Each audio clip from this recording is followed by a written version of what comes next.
What's up, tribe? How you guys doing? Well, we are back, you guys. Season 13, episode 1, Real Housewives of Atlanta. Please hit that subscribe button, and I hope you like this video. So, y'all know how it is. The beginning of the season, it's all about catching up. It's all about let the see what's going on with the ladies, and of course, a lot of the conversation centered around Black Lives Matter and COVID and kind of what was going on with the ladies during this whole process. We know that Portia got very active, and we saw her journey. We saw her protesting. We saw her getting arrested, and again, that's already been sort of chronicled. So we saw a lot of that from her own like cell phone footage and things like that. And we saw that the ladies were very, very proud of her. They're very proud of, y'all know they had the flashback. Y'all know Shady Bravo. They had the flashback to when Portia ain't know that the Underground Railroad wasn't a real railroad, honey. And we're gonna pray and we thank the Lord for progress and books, okay?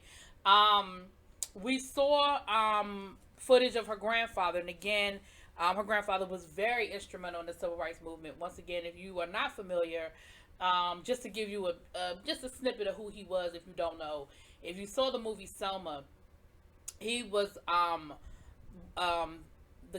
what's the guy's name? The actor from The Wire, the one that played Bunk in The Wire. You see, he's been in a lot of stuff. His name escapes me right now. He played her grandfather in the movie Selma. So, anyway, so that's what that was. So that was a great thing with Portia. Glad to see it.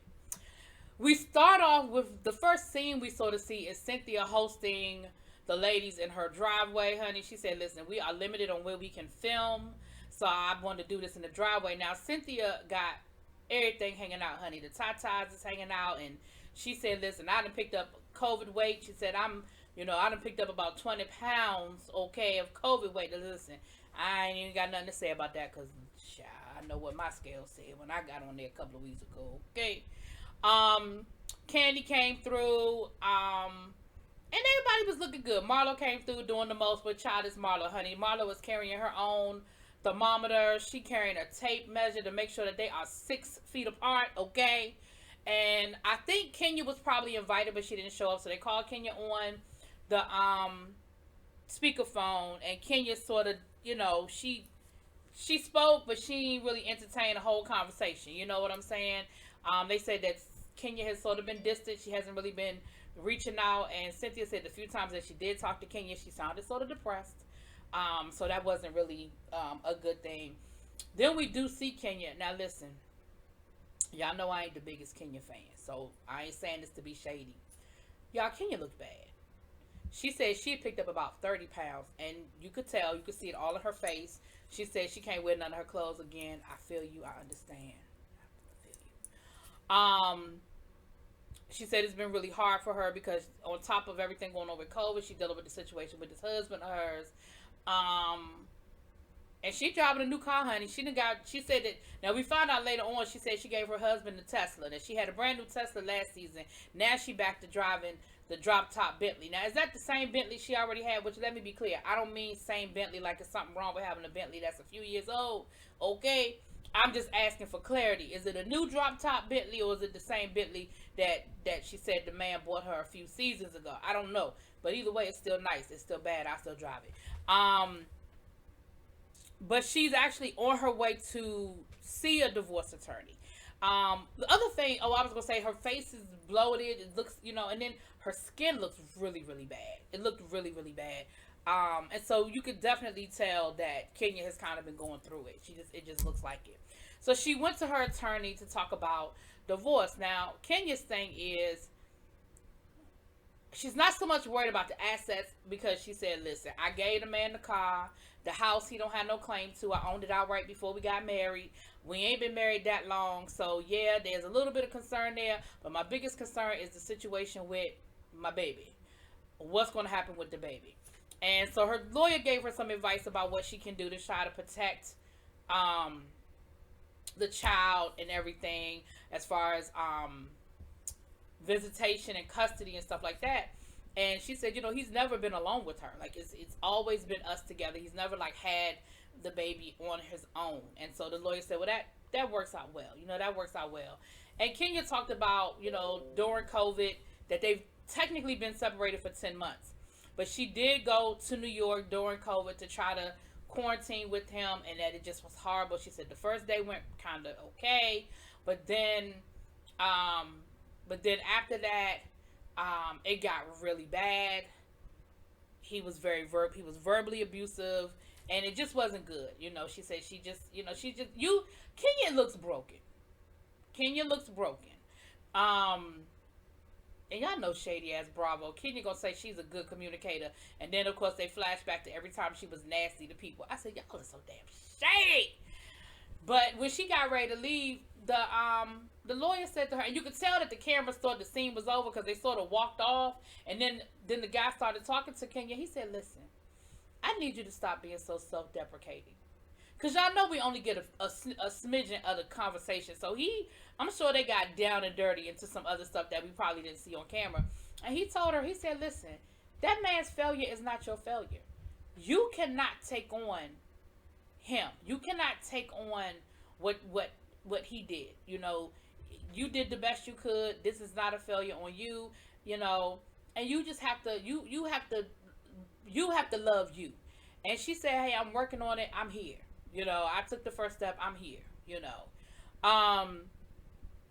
so we have that. And then we, saw, Candy. Now this came up in one of my lives, very recently because I didn't realize that Candy had took the baby daddy for child support. But what we find out is that Riley is the one that initiated that. Riley said, listen, he ain't been no daddy. At the very least, he can send you some money to help pay for school. Like at this point, you've taken care of me my whole life. It's time for me to go to college. Now let's be clear. Candy can cut a check to NYU and it ain't really gonna hurt her pockets.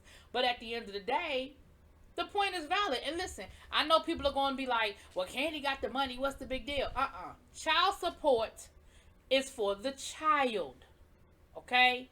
And if Riley, the child, is saying, listen, it's not fair that you had to do everything just because you could. And like Candy said, this man been riding around in Bentleys.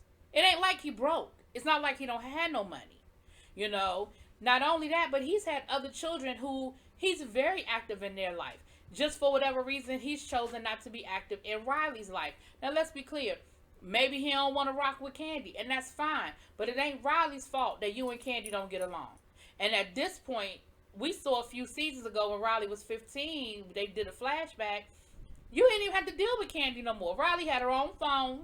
You could communicate her. You didn't have to deal with Candy. So even if there was an issue with Candy, at a certain point, Candy is no longer an element. And if you really wanted a relationship with your child, you would have a relationship with your child. Now, the problem I had is that Todd and Ace out there watching this girl car. Girl, if you don't wash your own damn Porsche, bad enough. Well, ain't bad enough. But you got a Porsche, girl. Wash the damn Porsche, okay? But, I know people are going to probably have something to say, but I ain't mad at Candy. Child support is for the child. Candy just happens to be blessed that she didn't need his money. But I'm sure there were times where, hell, she might have just needed a break. She might have just needed a weekend to herself. And Candy has been comfortable, but Candy ain't been rich her whole life. I'm sure there were times when money got tight. Okay? And I don't mean tight like oodles and noodles tight, but I mean tight like, sure it would be nice if he could take over this, private school payments for a couple of months. You know what I'm saying? And again, it sounds like it's not like the man didn't have the money. He's just made a conscious decision that he didn't want to be a part of this child's life. And I have no respect for men who do that. I just don't. I have no respect for it. None. Anyway, so I know Candy gonna get some backlash, but Candy, I'm with you, girl, and I ain't mad at you. She said she done already filed the paperwork, and then she said the man had the nerve to call her and talk about something. You act like you a broke bitch or something. And Candy said, you the one acting like a broke bitch. You the one that ain't taking care of your child and paying your child support. She said that man owe her over $100,000 in back child support. $100,000 in back child support.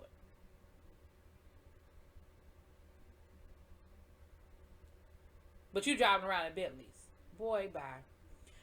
Now, Kenya is having work done to the house, honey. Kenya is getting a pool, a jacuzzi, and a play area put in for Brooklyn. She said, listen, I just decided that at this point I have to make decisions for myself and my child.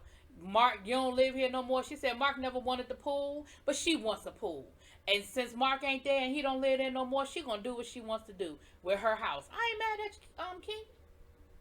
Listen. Well, I ain't gonna say that. I guess when you married, you make compromises. But listen, that was your house before you married him. If you want a pool, get a pool. So she's having construction done, and like I said, I ain't even mad at you, Kenya. Then the ladies, it was Candy, Cynthia, and Kenya. And they went back into the house and they had a whole conversation. And basically, she's telling them the same thing. We sort of heard a lot of this already with the lawyer. And, at the end of the day, both of them ladies was like, girl, look, I don't like the way that man treats you. I respect what you're trying to do, and I feel like you've done everything to make it work, and I'll support whatever decision you make. But girl, if you walk away, we ain't gonna be mad, And I feel like Cynthia and Candy did what girlfriends are supposed to do. You can't make somebody leave. You can let them know that it's okay and that you will support them, but also let them know that you're not gonna beat them over the head if they choose to stay. I think sometimes people stay in bad situations because they don't want to be judged.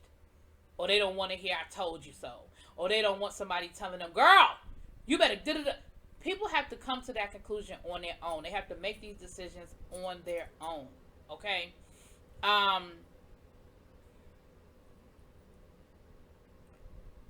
But again, I think they did a good job as girlfriends to say, listen.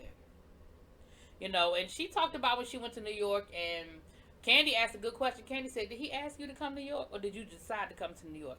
Now, Kenya did that answer that, well, yeah, yeah. Now, I feel like he might not have really asked her to come. I feel like they might have had a conversation, and she decided to come, but whatever, whatever, child.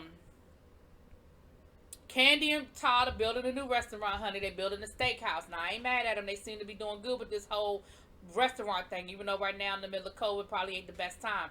Right now is probably the best time to finish getting it built, but it probably ain't the best time to open it.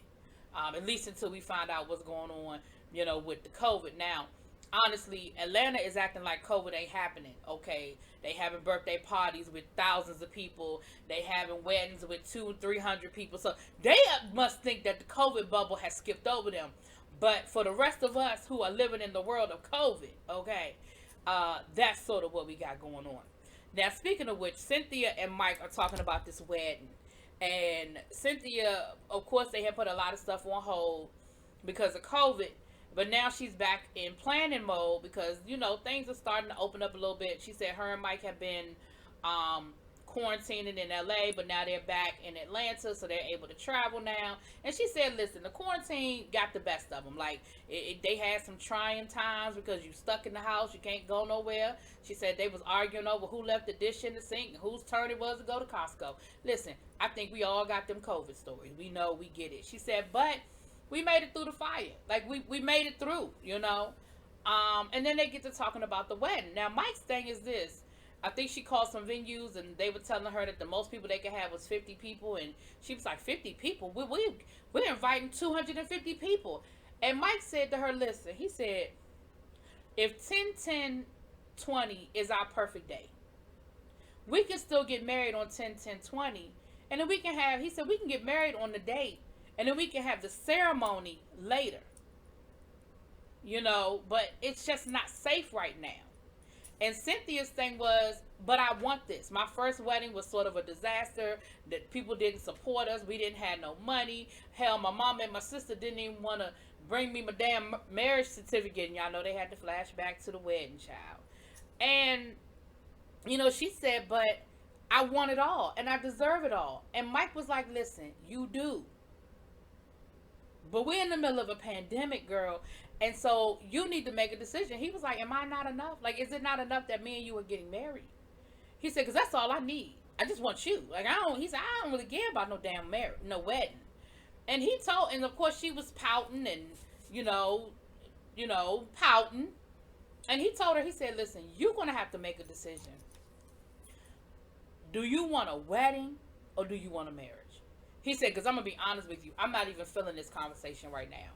Like, I'm not feeling this whole conversation right now with, you know, you hesitating and you acting like this ceremony is more important than us getting married. He was like, why do we have to push back our special, if that's our day, why do we have to push back our day? So we know what eventually ended up happening, but it was interesting to see the conversation, and to see that Cynthia was the one pushing, you know, and that Mike was really okay with them not doing all of that. But anyway, we ain't gonna go back down that road, child. We done talked about it, okay? That was pretty much the episode. So, you know, y'all, you know how it is. We got to get started. We're going to build up to some stuff, you know. But we'll talk later. Y'all let me know what y'all think. Drop it in those comments. Peace.